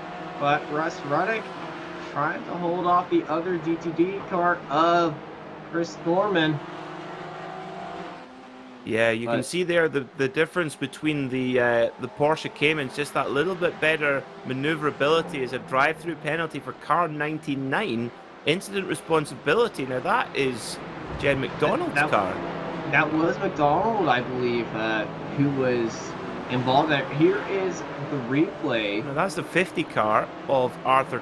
No, who? The 50 car is... Who's in the 50 car? Oh. I think we might have just got a incident responsibility for a completely different car. Well, there might be. There's obviously something that's happened off camera with Jen McDonald. Now there she is in the 99. Round she goes. Doesn't look like there's anything. Huh. That's very strange. That's peculiar. That's very peculiar. Yeah, that's the right word. And tell you what, it's such a pity there because Jordy Fike did a brilliant job to try and minimize that incident, because if you go off there, it's like the fastest part on the circuit. Jeff Jacobs was, he's actually left his rig. Well. think that might have been a separate incident, maybe with Jeff Jacobs. Oh, is it camera glitch? He's not actually just a ghost? Okay. Right. So, that's, of course, Jordy Fike there did a brilliant job to minimize the damage in the barrier, but it was just such a fast place. And when you're on the grass, it's like ice, and then just came back into the path. No malice at all, but oh, poor old Henderson Knox there. Nothing he could do, and he gets a blown engine for his trouble. As we see the more bump drafting between the D2D Esports cars of Whitworth and Violet, and well, it's going to get to the point, Austin, where these guys are going to go for their championship, and you know, they're not going to follow in they're not going to follow in formation for too much longer. I wonder when the grenade is the pin is going to be pulled and the grenade's going to be thrown in on this battle. Well, I'm gonna be the antagonist. You know, we had a 20-minute absolute slog knocker of a fight up at Watkins Glen between these two in the TCR Classic. We've just entered 20 minutes to go here at Mosport, so it's time to ring the bell, and I think we're going to see a good old boxing match between two very hard-driving guys. It might be three with List now. But these three guys about to go to town, and if you're Bobby Childs, I would look away, but I would constantly want to keep watching. Indeed, yeah, and you got to think that this is giving Andrew List some real motivation. It looked like Whitworth and Violet were starting to pull away, but the more that they battle, and that's that terrible catch-22 for Violet and Whitworth. They've probably got a tiny edge on pace to pull away from their teammate, but they both want the win, and at the moment, Whitworth is in that place. But here goes Violet around the outside. Sorry, Whitworth around the outside, my apologies. Oh, can he make it? He's certainly looking for it. And then as the tuck back into formation, I mean, there is a degree of racing going on here, Austin, in terms of there is attempt from Whitworth, but you got to think that if that weren't his teammate in front, he might have had a bit of a lunge there, but he's not wanting to take on any sort of 50-50 moves. Yeah, you definitely want to go on the 75-25 scale of percent to risk. I know Nicky Lauda always did 20% risk. That's where he draws the line at. So little safe driving from Whitworth, but he is showing his nose, trying to get Violet a little bit hot on his heels, and maybe looking in his mirrors. But that look by Whitworth has allowed Liz to get back into this fight and back to the 12 Rings of Doom. And it was a separate incident with Jen McDonald, as we were looking at the race control. No action from the 5009 incident. I think it was one of those it takes two to tango moves, I think. Just one of those unfortunate things. Now here goes bump draft. Oh, you ever seen what the inside of an intercooler of an Audi RS3 looks like? There you go. So Eric Violet now under big pressure from his teammate. He covered him off, Whitworth. Yeah, the bump sent him forward a little bit, but it gave him a big speed move, and Eric Violet covered off Whitworth. And now, I won't be surprised we see Whitworth try to look down to the inside of turn 3. Let's see then. Turn 3 of Quebec. A very, very fast right-hander. Very challenging corner, but there is room there.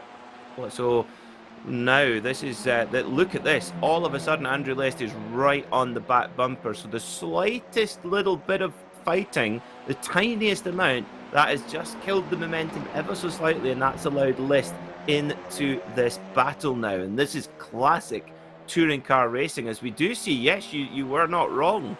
Jeff Jacobs is out of the race. As he sets to 124.991, so Jeff Jacobs has turned into a ghost. That's bizarre. Or is a vampire.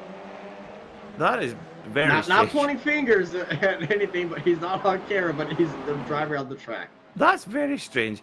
God, it was Halloween a couple of days ago, and that is spooky. But yes, my apologies, viewers. Jeff Jacobs is still in the race, even though He's channeling the car with Just his the thoughts. camera blades. Is the gator. Now look at this. Brandon Whitworth bump drafting round the outside. He goes. Oh, Violet has it covered though, and List. You just got to think the List is just there waiting for something to happen and ready to profit at any moment. List is the dark horse in this fight. We're keeping our eyes on Whitworth and Violet. The List, he's keeping his nose out there, staying a little bit safer, doing things his way. And, well, if I was List, I would be exactly in his position. I know these two guys in front of me. They know all of us have exactly almost the same pace.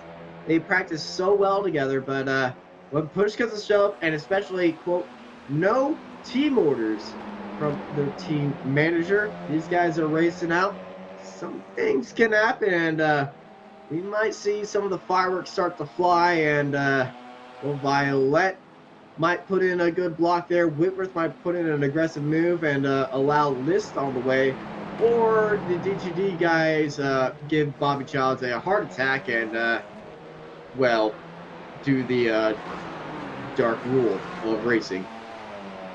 Indeed. Well, let's see. We're just about to tick over the hour mark, signaling 15 minutes to go here.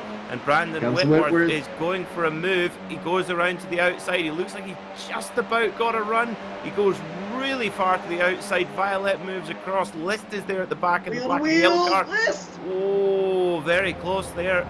These guys getting dicey now. I think we can safely say, Austin, that the pin has been pulled by all three men in this battle now. The pin has been pulled, the grenade has been thrown, and now we just wait for the explosion. Whitworth looks down to the inside, getting his nose some clean air, cool down that engine right now as Violet, Whitworth, and List race down through turn one. Whitworth trying to find some different lines, get into Violet's mirrors and try to make him a little bit nervous now.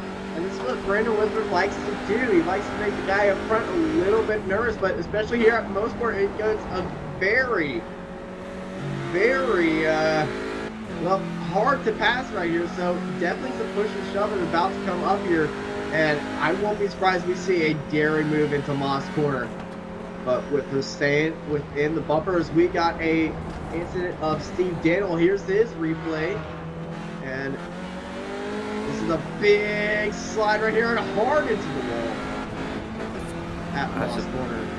Yeah, and that's that bump on the inside. It's very tricky. We saw a few guys recover from there, but when that doesn't happen, it's just well, it bites you, chews you out, and spits you up again. So we're gonna taking a bite.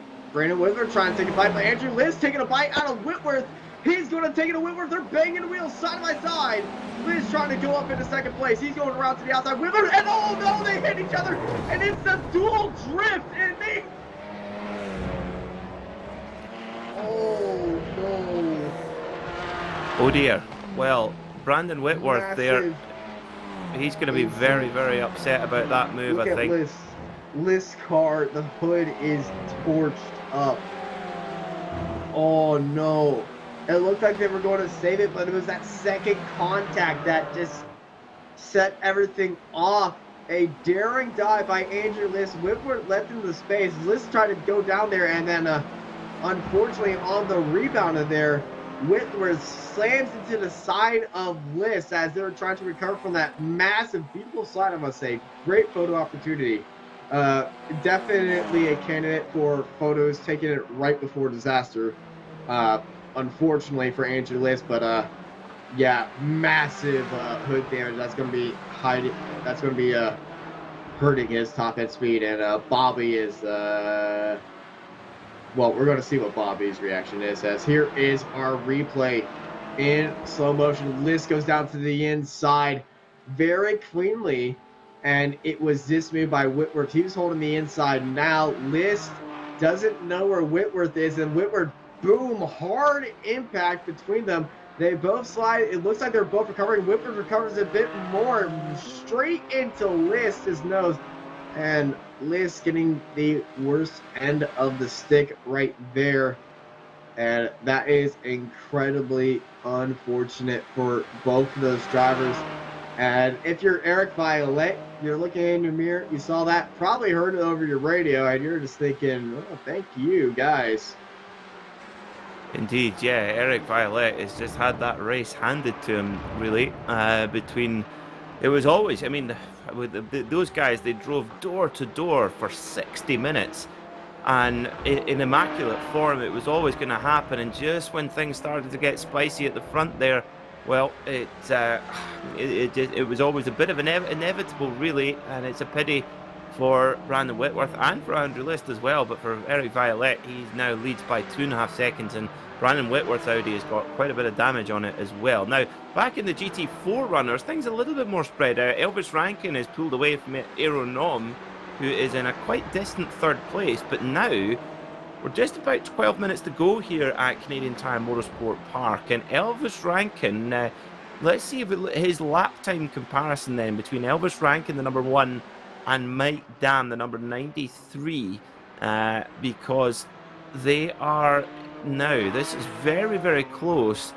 In fact, over the last 4 laps, it's actually slightly in the favour of Mike Dam. Now, can Elvis Rankin do anything about this? We know Elvis Rankin leading the championship by 9 points from Aeronom and 10 points from Mike Dam. So if they finish like this, Mike Dam would hop past Aeronom and close the gap down to Elvis Rankin. So getting very close in GT4. In TCR, Eric Violet, championship leader, well, leading this race as well. So he would extend his lead from Brandon Whitworth. And I wonder, Austin, if that little incident will... Later on this championship, the incidents are just going to be still there.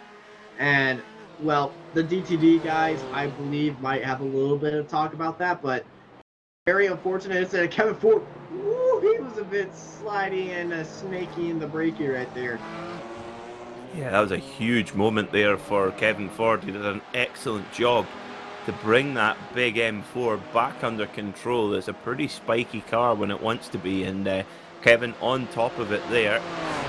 Brilliant job. So he's now hunting down the green and black, almost Tequila Patron-like paint scheme of Russ Ruddock, as we see a D2D Esports jamboree here between you'll see Beasley there in the GT4, but also Eric Violet, TCR leader, and he's behind Chris Thorman. Now this is interesting because it looks like Eric Violet actually is going slightly quicker than Thorman here, and only in certain parts of the circuit. Now this could be the final lifeline for Brandon Whitworth. If Eric Violet gets stuck here, you never know. Whitworth has taken a second out of him in the last couple of laps. It's now down to 1.6 seconds, so it's not over in the end here in TCR with 9 minutes to go. It's not over. It still is likely that Whitworth can get back onto Eric Violet. Those GT4 cars, not as fast as the TCRs in that opening sector. The mechanical grip of those TCRs, they're big, they're heavy, they got the grip.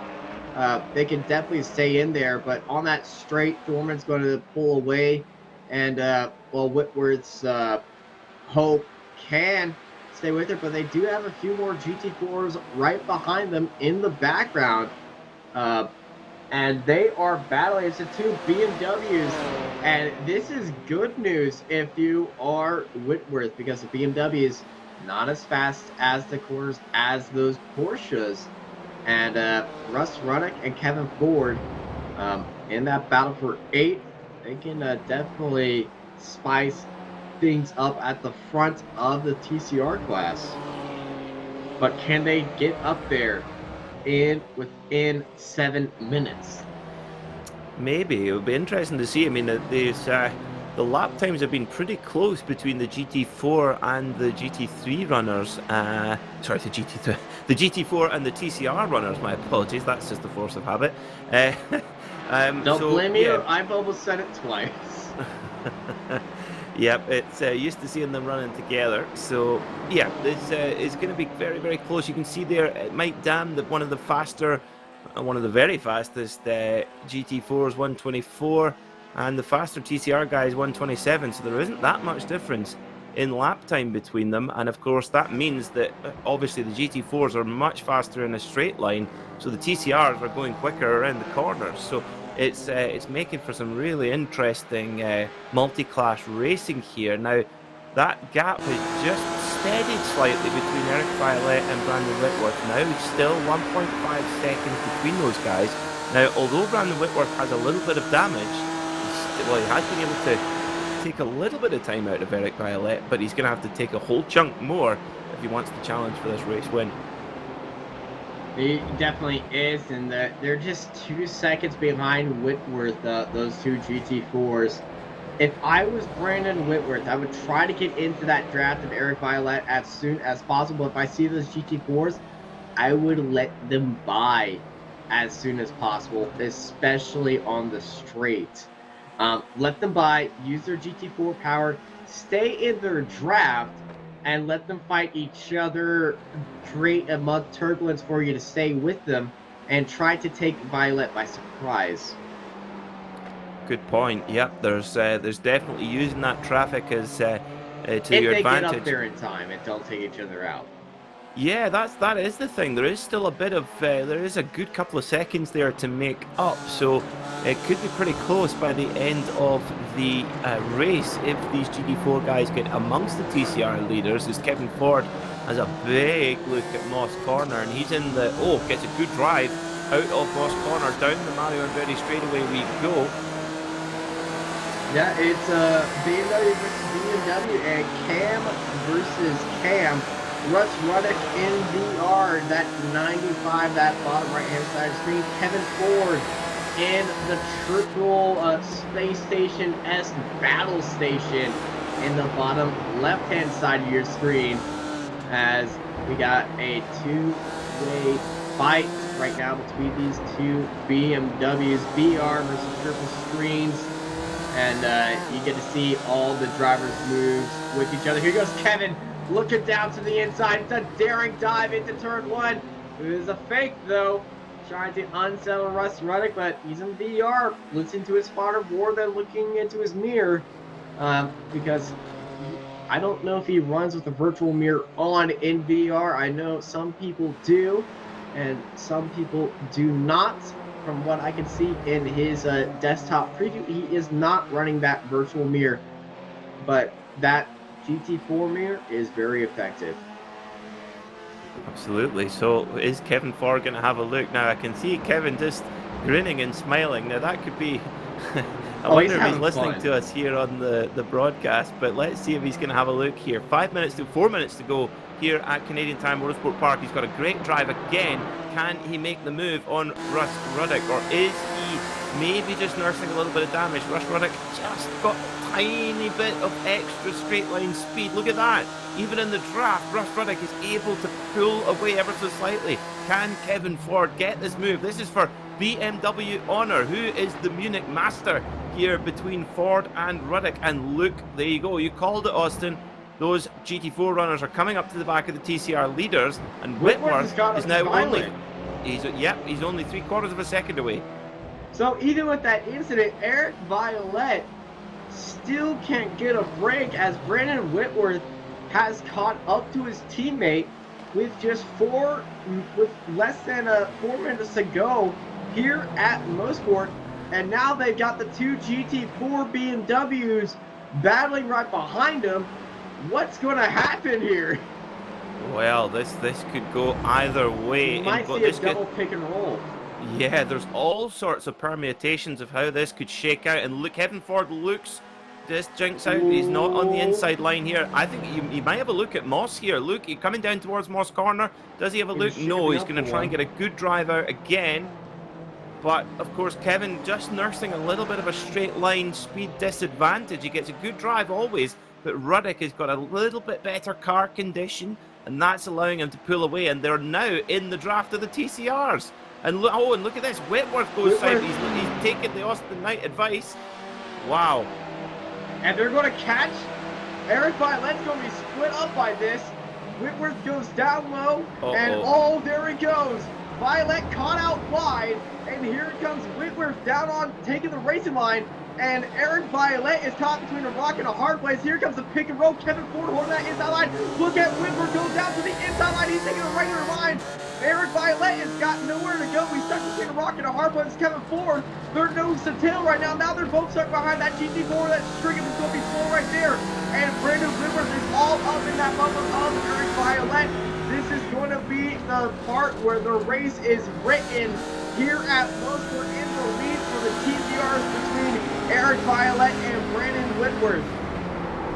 Well, they were playing for keeps now in Whitworth. What a heroic recovery from that incident. He thought he was down and out. Eric Violet, I'm sure, thought he was down and out, but he is not. What can Whitworth do? Coming down into Moss corner, hard on the brakes of the Audi, has a little bit of a jink up the inside there. He got the GT4s up ahead. There's another TCR car up ahead. That's Mike Key also. And oh, big oversteer there from Kevin Ford in the BMW. And look at that, Violet goes into the BMW train. Yeah, there's another TCR as well.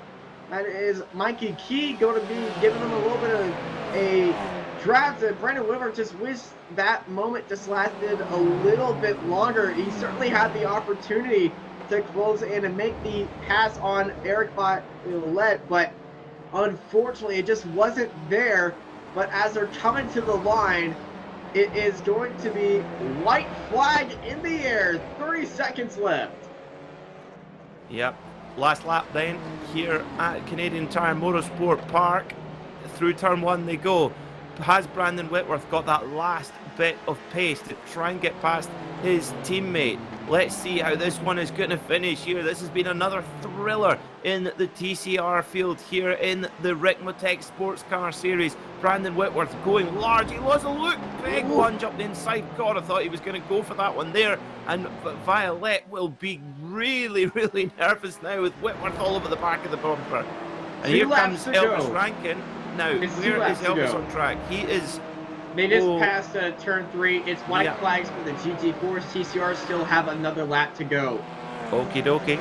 So, one more lap after this one, and that is not what Eric Violet wanted to hear. So, can Whitworth make his move into turn 8? This is the best opportunity on the circuit. This is where he had the incident with Andrew List. He's in the draft. Is he close enough? Does he have a little bit of a straight line speed disadvantage? He doesn't look like it. Coming down towards turn 8 they go then. Violet goes to the inside, moves across under braking. Whitworth is a bit later on the brakes there. Oh, here they go then. So white flag this time for the TCRs. Meanwhile, right behind Mike Dam in GT4 on the right hand side of your screen is about to take the victory, and an Orion Racing 1-2 in GT4. Brilliant stuff from those guys. 1-2, and they're going to be finishing close up there. The TCR separated them, but it's Mike Dam taking the win, followed by Elvis Rankin, and it's white flag now in the air for these two up front in the TCR. It's between Brandon Whitworth and Eric Violet. It's time to get the boxing gloves out because this is time to make your move. No lap cars in front behind you to save you from this.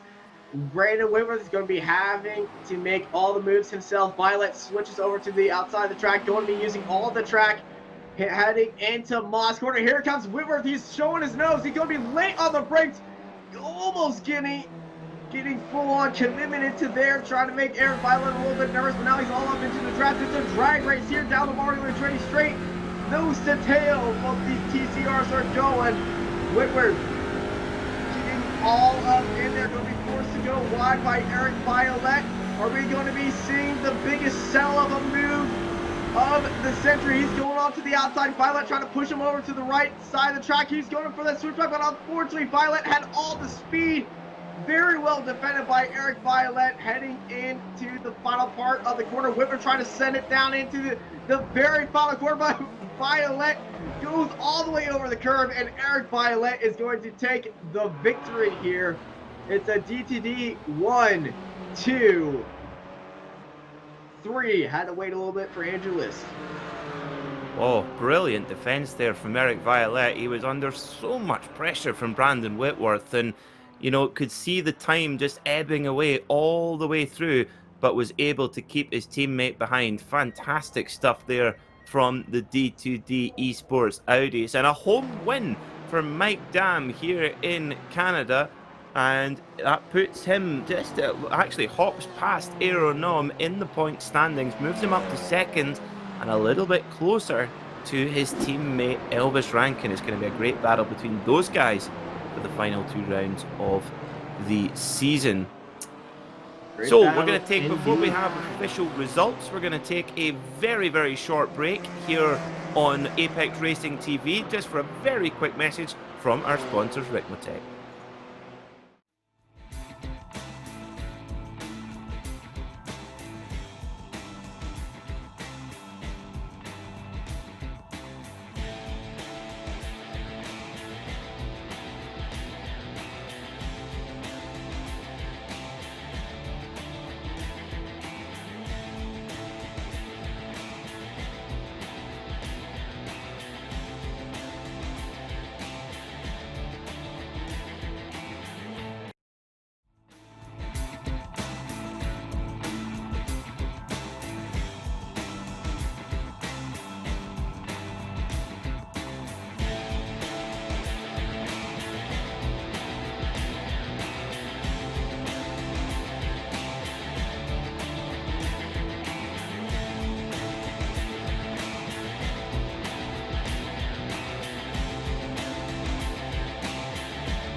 Welcome back to Canadian Tire Motorsport Park, where we have been treated to another thriller here in the Ricmotech Sports Car Series. So let's run through our results then. In GT4 and overall, Mike Dam wins by just under a second from his young teammate Elvis Rankin, with Aeronom rounding out the podium in 3rd place.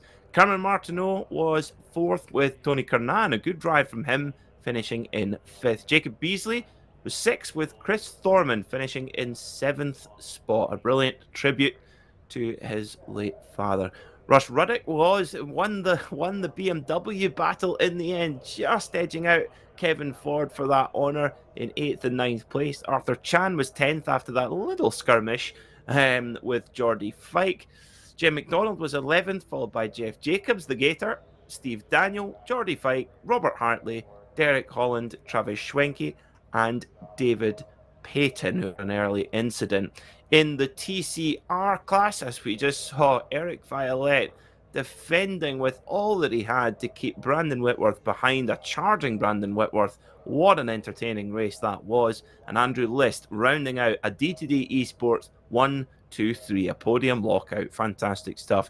John Ford was 4th, followed by Matthew Warner, Riley Downey, Edgar Sancinelli, Michael Key, and Henderson Knox, who unfortunately was taken out at Moss Corner. No fault of his own. So we have, well, he's quick on the track and he's quick into the lobby. We have our race winner, Mike Dam, here to join us in the commentary box. Let's see if we can have a chat with him. Mike Dam, welcome to the commentary box. A home win for you. How does that feel? Yeah, hey guys, how's it going? Yeah, it's good to get one. It's been a few races since I've been up in here, so tried to put one together here. Yeah, it's even better that it's at my home track. 1 out of 3, I guess it works, but it was definitely a tough race, this one.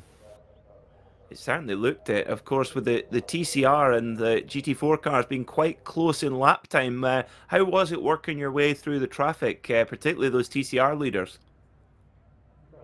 Actually, they were very courteous. It was actually pretty. It went pretty smoothly, actually.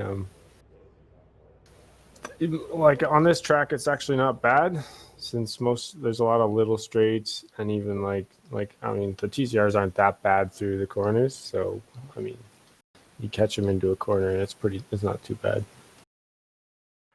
And Mike, of course, with Mosport being your home track, have you had any experience of driving the circuit in the real world? I have not.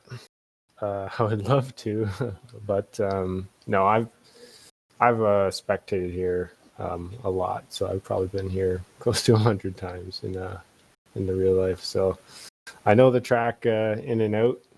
I know I've seen all the lines and I've walked the track many a time. So it's really nice to kind of put it together and put that knowledge to work and get a win here.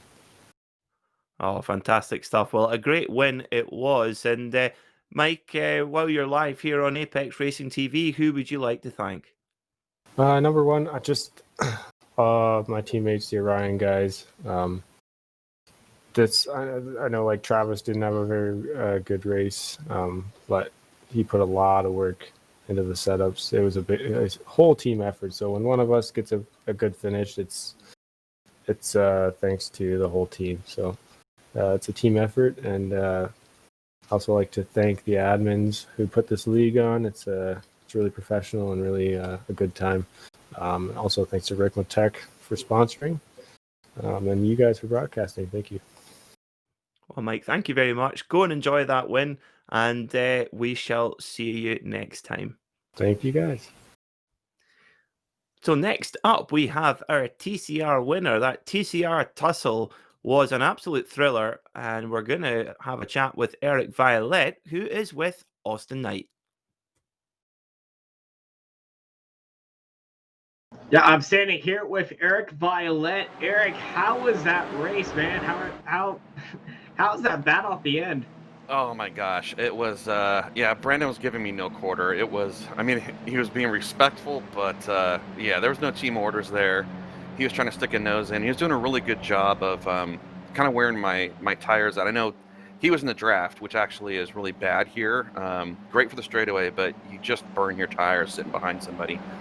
But he kept sticking a nose in there and making me drive off the racing line, and then he kind of back off last minute, and it would force me to just take that bad line and chew my tires, and he just kept doing it lap after lap after lap. So he did the right thing. He was just being patient, just wearing my tires down. Unfortunately, Andrew and him kind of got into it. I don't know exactly what happened, but I saw it in my mirror, and put him about 3 seconds back. Some traffic got me down to got him back up to 2 seconds. But he was just running me down. We were in the waiting room, and I was talking to Elvis, and I'm like, yeah, I think Brandon had a maybe a better setup and a lot more talent. He was coming, but it's really hard to pass here in these cars.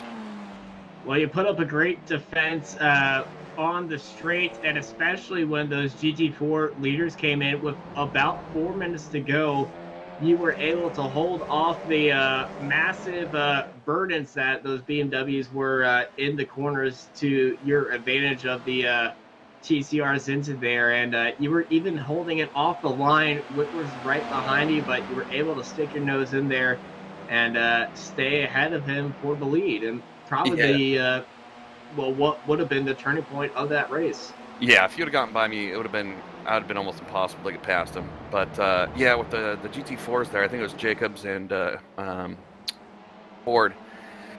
And my biggest concern there was coming onto the front straight that Brandon was just going to stick his nose right behind Ford and get that draft, and then it's a train, and then I'm done. You know, then he's got the inside of turn one, and I'm out there in the marbles. So my goal was as soon as my nose cleared Kevin there, I was just on his bumper as fast as I could be. Well, you certainly made yourself work it out there. It was a D2D 1-2-3. I'm pretty sure your team manager Bobby was panicking a little bit in chat. Before I let you go, anything you want to say, anyone you want to thank, and anyone you want to apologize to Bobby for his rising heart rate. Yeah, it's I know we're laughing and we're having a good time, and I'm glad we're out here doing this, but heavy heart here at D2D Esports.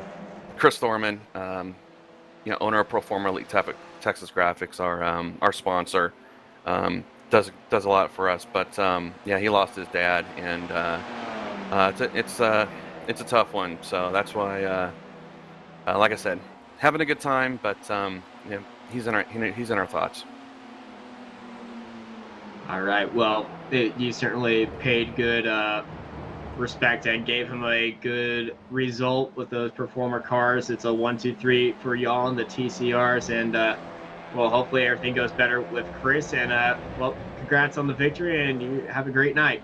All right, And we thanks, go guys. on to Peter, who is standing by with Elvis Rakin.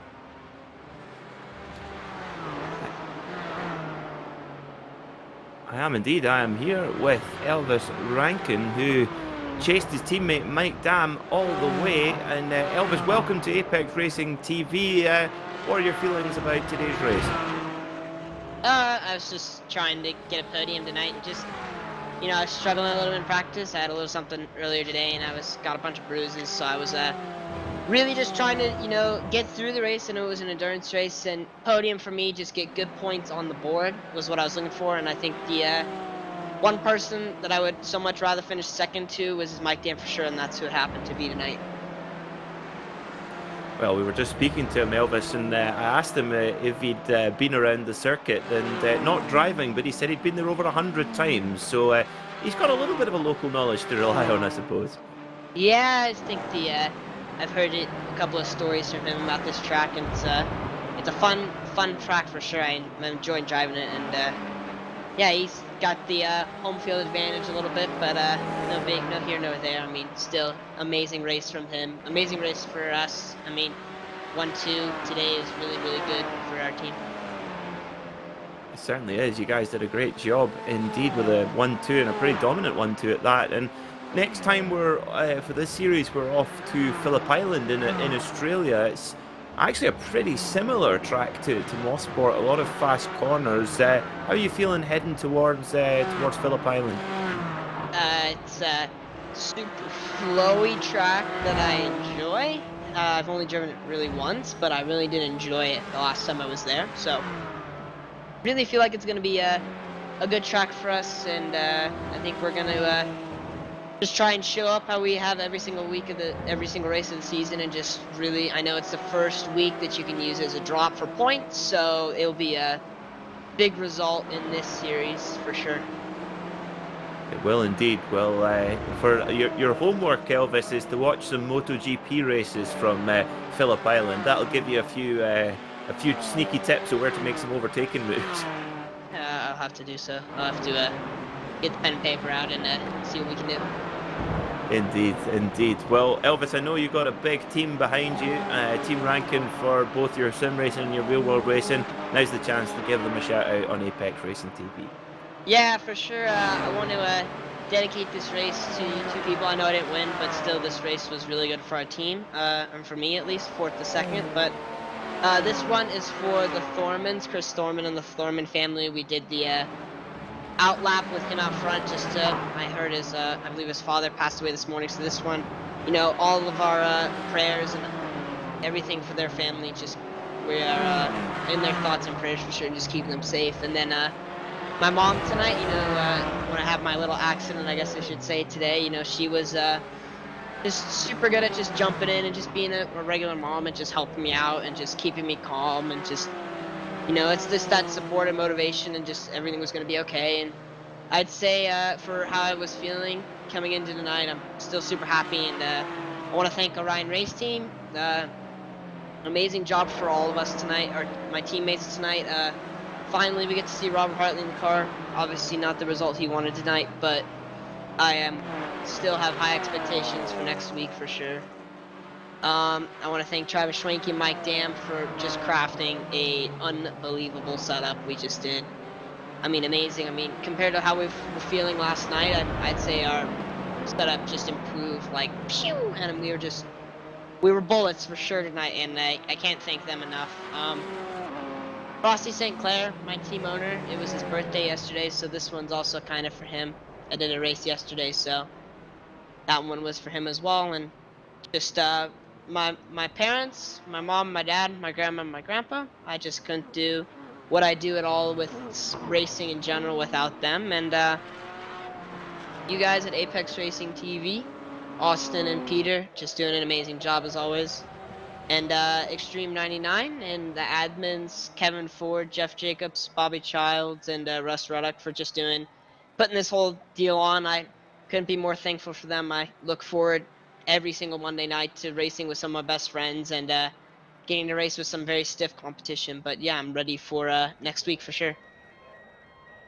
Fantastic stuff, Elvis. Well, thank you so much for coming to join us in the commentary box, and I'm sure we'll chat again next week.